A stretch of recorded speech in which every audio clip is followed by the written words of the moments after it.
یہ جو ہماری اولیاء اللہ کے حوالے سے یا ان کی مناسبت سے محافل ہوتی ہیں،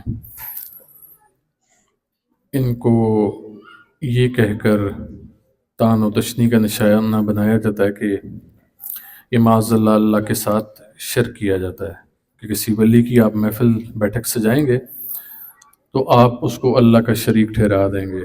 تو اللہ کا شریک جب ٹھہرائیں گے تو اس کا مطلب ہے کہ آپ نے شرک کیا، اور شرک سب سے بڑا ظلم ہے جو قابل معافی نہیں ہے۔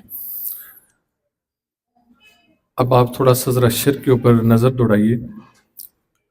ہم جو محفل سجاتے ہیں جس میں ہم مخلوق خدا میں لنگر بانٹتے ہیں، یہ لنگر بھی اللہ کے نام کا ہے، اور یہ جو محفل ہے یہ بھی اللہ کے ولی کے نام کی ہے۔ یعنی کہ اس میں اگر اللہ کو نکال دیا جائے تو پھر ہمیں اس ولی سے کوئی لینا دینا نہیں ہے۔ اس طرح تو ہندوؤں کے بھی اپنے کوئی بزرگ ہوں گے، عیسائیوں کے بھی ہوں گے، دیگر مذاہب بھی ہوں گے، لیکن ہم ان ولیوں سے محبت اور رغبت اس لیے رکھتے ہیں کہ یہ اللہ کے ولی ہیں، انہوں نے اللہ کا قرب اختیار کیا، اللہ کی راہ اختیار کی، اللہ کی راہ پر چلنے کی ترغیب اور تلقین کی۔ اسی لیے سورہ فاتحہ میں ہمیں جب بھی کہا گیا تو ہمیں دعا کے لیے کیا کہا گیا کہ آپ جب اللہ سے دعا مانگیں تو آپ کہیں کہ اے اللہ مجھے ان لوگوں کے رستے پر چلا جن پر تیرا فضل اور انعام ہوا۔ اب اللہ یہ بھی کہہ سکتا تھا نا کہ اے میرے بندے مجھ سے دعا کر کے مجھے اپنے رستے پر چلا، اے اللہ جو تو نے رستہ متعین کیا اسی پر چلا دے۔ دعا کا ہی بنتا تھا نا اصل میں، لیکن اللہ نے کیوں ایسے کیا؟ اللہ نے کہا کہ مجھ سے دعا مانگو کہ مجھے ان لوگوں کے رستے پر چلا جن پر تیرا فضل اور انعام ہوا۔ اس کا مطلب ہے کہ اللہ کے فضل یافتہ اور انعام یافتہ لوگ موجود ہیں۔ اب یہ ہمارا اپنا ذہن ہے کہ ہم ان کو اللہ کے ساتھ شریک ٹھہرانا شروع کر دیں، یا ہم ان کی اللہ کے ساتھ نسبت کو دیکھتے ہوئے ان سے پیار و محبت شروع کر دیں۔ یہ انسان کا اپنا ظرف ہے۔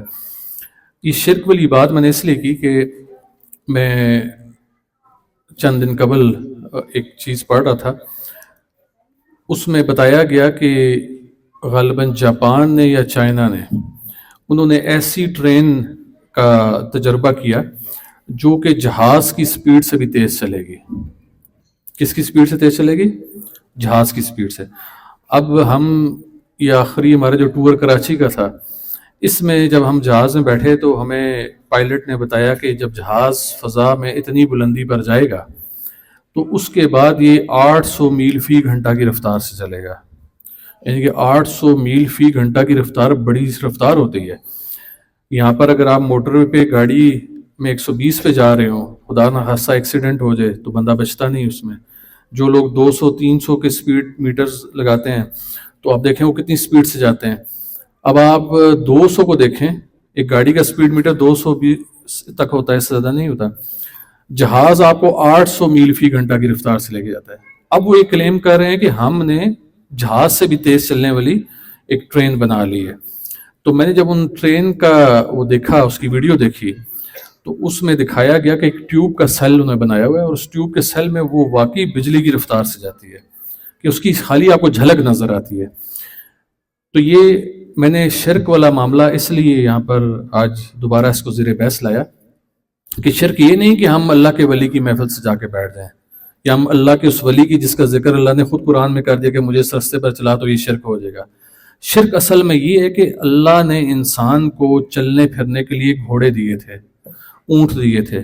کیا اللہ کی قدرت میں کوئی کمی تھی؟ اللہ تعالیٰ ڈائریکٹ ہی یہ کرتا کہ کوئی سائنس ایسی ایجاد کرتا کہ جب دنیا پیدا ہوتی، آدم علیہ السلام آتے تو آگے ٹرین کھڑی ہوتی؟ ایسے بھی تو ہو سکتا تھا نا۔ اللہ تعالیٰ کی ذات ہے، قدرت کی حامل ذات ہے، لیکن یہ ایک طریقہ کار چلتا گیا، گھوڑے سے اونٹ، اونٹ سے آگے دیگر سفر چلے، اور سفر چلتے چلتے سائیکل، موٹر سائیکل، پھر گاڑی، گاڑی سے ٹرین، ٹیوب، اور پھر آگے کہاں کہاں پر چلا گیا، ہوائی جہاز تک پہنچ گیا، سپیس تک، یعنی کہ خلا تک انسان چلا گیا۔ تو اب یہ جو انسان یہ حرکتیں کرتا آ رہا ہے نا کہ وہ خلا تک بھی پہنچ گیا، اللہ نے تو انسان کو خلا میں نہیں پہنچایا تھا، اللہ نے اس کو زمین تک محدود کیا۔ ایسی بات ہوئی؟ اگر خلا میں اپنے پاس کسی کو بلایا تو یا آدم علیہ السلام کو اوپر سے نیچ کے دوبارہ واپس بلایا، یا انبیاء کو بلایا۔ حضور علیہ السلام معراج کی رات جو گئے وہ بھی خلا کا سفر تھا۔ تو یہ اللہ کا وصف تھا۔ اب یہ جو انسان، میں دوسرے الفاظ میں کہوں، جو پنگے لینا شروع ہو گیا ہے، اللہ کے کاموں میں، ٹھیک ہے، کہ اس نے اسپیس شٹل بنانا شروع کر دی، اس نے بلٹ ٹرین بنا دی. اب وہ کر کیا رہا ہے؟ وہ اپنے تئیں یہ کہہ رہا ہے کہ میں ترقی کا سفر کر رہا ہوں. لیکن میں نے ایک مکالمہ لکھا ہے، انشاءاللہ وہ بہت جلد اللہ نے چاہا تو مارکیٹ میں آئے گا. میں نے اس کو 2 تے بولا ہے اور اس کو انگریزی میں 2 ڈیز بولا ہے. 2 تے سے کیا اور 2 ڈیز سے کیا بنتا ہے؟ ڈیولپمنٹ اور ڈسٹرکشن. اب انسان یہ سمجھ رہا ہے کہ وہ ترقی کی منازل طے کر رہا ہے. اب جس طرح آپ شرک دیکھیے گا، وہ شرک کیسا کر رہا ہے کہ وہ سمجھ رہا ہے کہ میں ترقی کی منازل طے کروں، لیکن در حقیقت وہ اللہ کے ساتھ شرک کر رہا ہے. اب میں اسے شرک کیوں بولوں گا؟ ابھی اس پہ بہت سارے مولوی بھی اٹھیں گے، بہت سارے فتوی باز بھی اٹھیں گے، لیکن ذرا میری باتوں پر توجہ کیجیے گا. آپ کا سسٹم اس حد تک آگے بڑھ گیا ہے کہ جو آئی فون آیا، ابھی سنا ہے کہ ایک صاحب نے کہا ہے کہ میں ایسی ٹیکنالوجی لے کے آ رہا ہوں کہ آئی فون obsolete ہو جائے گا، یعنی مارکیٹ سے ختم ہو جائے گا. اس ٹیکنالوجی کو آپ کو کہیں گے کہ پرانی ٹیکنالوجی ہے، یعنی وہ ایک ایسی نئی ٹیکنالوجی لے کے آ رہا ہے. اب یہ جتنے گھروں میں نئی ٹیکنالوجی ہے نا، ان گھروں کی باتیں، جو گھر کے بیڈ روم کی باتیں ہیں، جو میاں بیوی کی آپسی باتیں ہیں، ان کے آپسی تعلقات کی باتیں ہیں، وہ لوگوں کے زبان زد عام ہو رہی ہیں. آج تک آپ نے کبھی سنا کہ کسی غریب کے گھر کی بات میڈیا کی زینت بنی ہو کہ وہ ادھننگا لیٹا تھا کہ گھر میں بیوی کے اس نیٹ کے اوپر آ گئی، میڈیا کی نظر ہوگی؟ ایسا آپ نے نہیں سنا ہوگا، کیونکہ اس غریب کے پاس 3310 موجود ہوگا، ابھی بھی 3210 یا بٹنوں والا موبائل استعمال کر رہا ہوگا. لیکن جب آپ امیر کے گھر میں جائیں گے تو اس کے پاس LCD اسکرینیں ہوں گی. اب واللہ عالم یہ ٹیکنالوجی بنانے والے اس LCD اسکرینوں میں کیا لگا رہے ہیں. ابھی تو LCD بھی ختم ہوگی، LED آ گئی. تو ابھی ایسے سننے میں آ رہا ہے کہ وہ آپ کا 2 وے انٹریکشن ہوگا، آپ اس کے ساتھ انٹریکٹ کر سکیں گے، یعنی کہ ایسی چیز ہوگی. تو سوچیں گے آپ کے گھر کی بات کیا باہر نہیں جائے گی؟ جو بات آپ اپنے بچوں سے کریں کیا وہ آن ایئر نہیں ہوگی؟ ابھی ٹی وی کی یہ صورتحال ہے کہ وہ وائی فائی کے ساتھ آ گیا ہے. جو نئی LED اسکرینز آئی ہیں وہ وائی فائی کے ساتھ ہے، یعنی کہ موبائل ٹیکنالوجی موجود ہے. ہو سکتا ہے کہ کل آپ کا ڈیٹا لینے کے لیے، آپ لوگوں کے گھر کے جو راز ہیں وہ لینے کے لیے یہ کمپنیاں ایسی چیزیں ایجاد کریں کہ اس سے ہر چیز ان کو مل رہی ہو. ابھی پیر ہاؤس میں ایک سرویلنس سسٹم ہے کیمروں کا. تو میں جب کراچی جاتا ہوں، میں عمرے کی ادائیگی کے لیے گیا، دیگر جگہوں پہ جاتا ہوں، تو میں وہاں پر بیٹھے ہوئے اپنے گھر کو دیکھ رہا ہوتا ہوں، میں اپنے بچوں کو کھیلتا ہوا دیکھ رہا ہوتا ہوں. جس زمانے میں نے عمرہ کیا، بڑے پیر صاحب حیات تھے، اللہ ان کی بخشش و مغفرت فرمائے، کہ وہ جب گھر سے باہر نکلتے تھے مجھے معلوم ہوتا تھا ابھی پیر صاحب باہر ہیں، تو میں فون کر کے کہتا تھا کوئی ساتھ ان کے اٹینڈنٹ لازمی کھڑا ہوا کرے. تو ایک ٹیکنالوجی کا فائدہ ضرور ہے، لیکن یہ ٹیکنالوجی اتنی زیادہ اب آگے جا رہی ہے کہ میں اس میڈیا کی وساطت سے، میں جو یہ دنیا کے تھنک ٹینکس ہیں جو سوچتے ہیں مختلف چیزوں کے بارے میں، پھر نئی چیز کو مارکیٹ میں لاتے ہیں، جس میں ہماری حکومت بھی شامل ہوتی ہے، ہمارے پاکستان سے بھی شامل ہوں گے لوگ.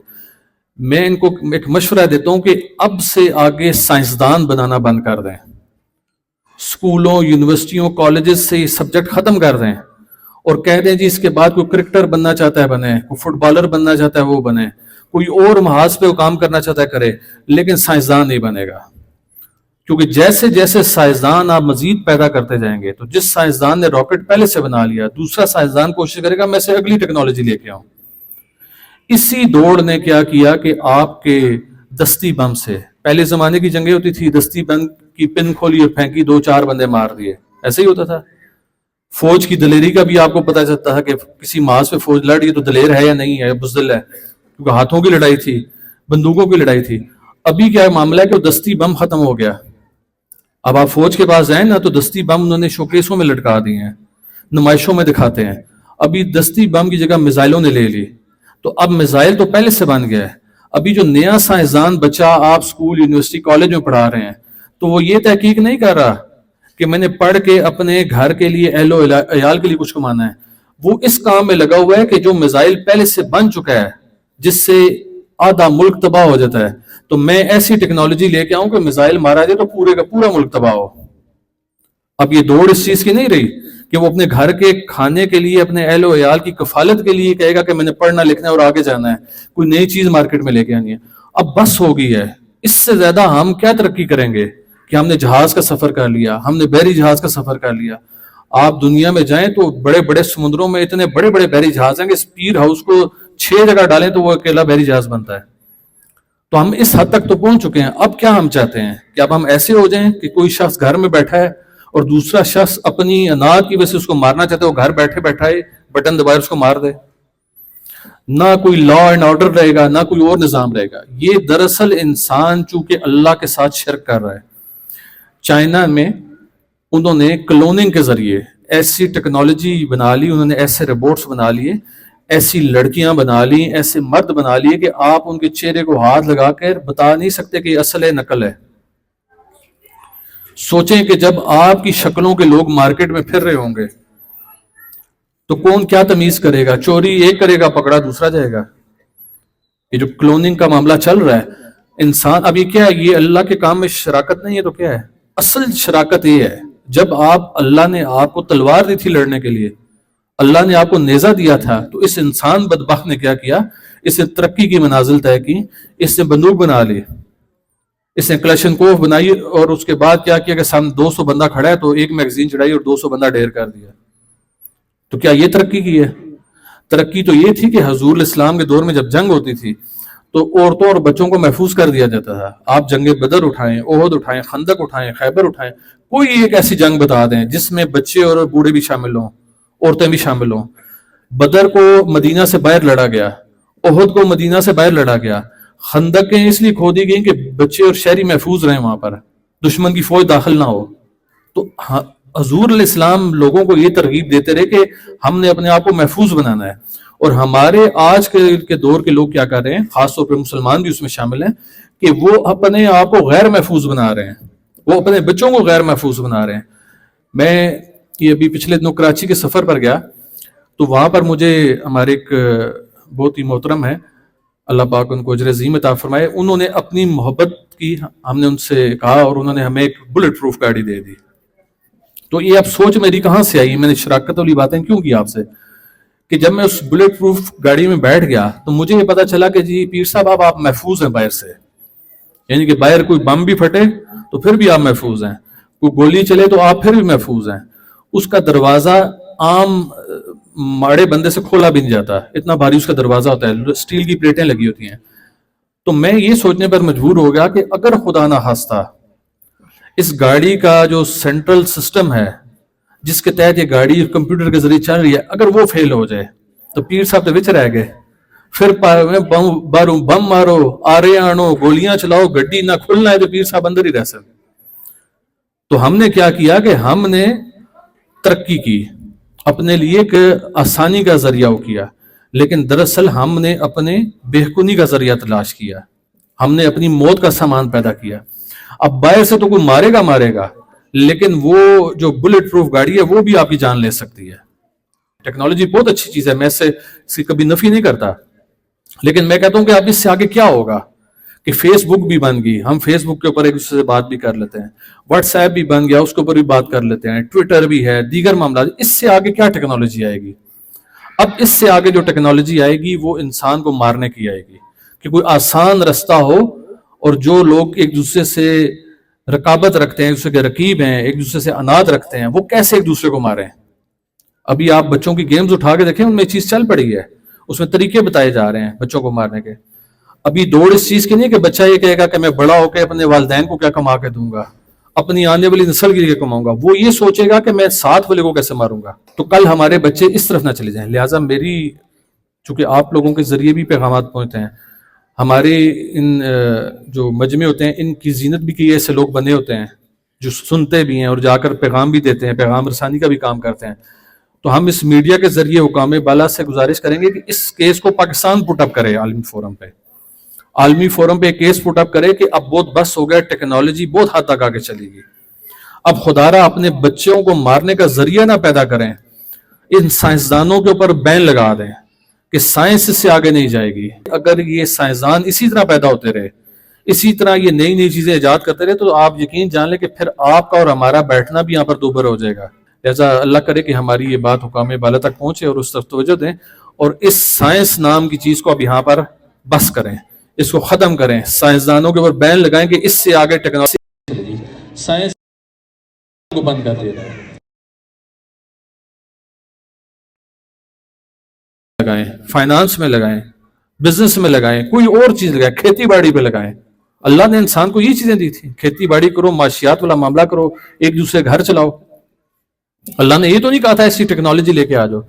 ابھی میں چونکہ وقت زیادہ ہو جائے گا، انشاءاللہ کل میں آپ کو بتاؤں گا کہ دنیا کے ایسے ممالک ہیں کہ جہاں پر اگر وہ دنیا میں فتنہ و فساد اور جنگ و جدل نہ ہو تو ان کو گھروں کے چولہے نہیں جلتے، ان کی معیشت بیٹھ جاتی ہے.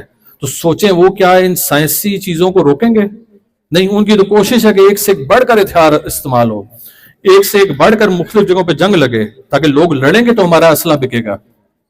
تو ہمیں دیکھنا ہوگا کہ ان لوگوں کا ذریعہ معاش کیا ہے. تو میری دعا ہے کہ اللہ تعالیٰ ہمارے حکام کو اور اس دنیا کے حکام جو ذمہ دار ہیں ان کو اس بات کے اوپر غور و فکر کرنے کی توفیق عطا فرمائے. وما علینا الا البلاغ المبین.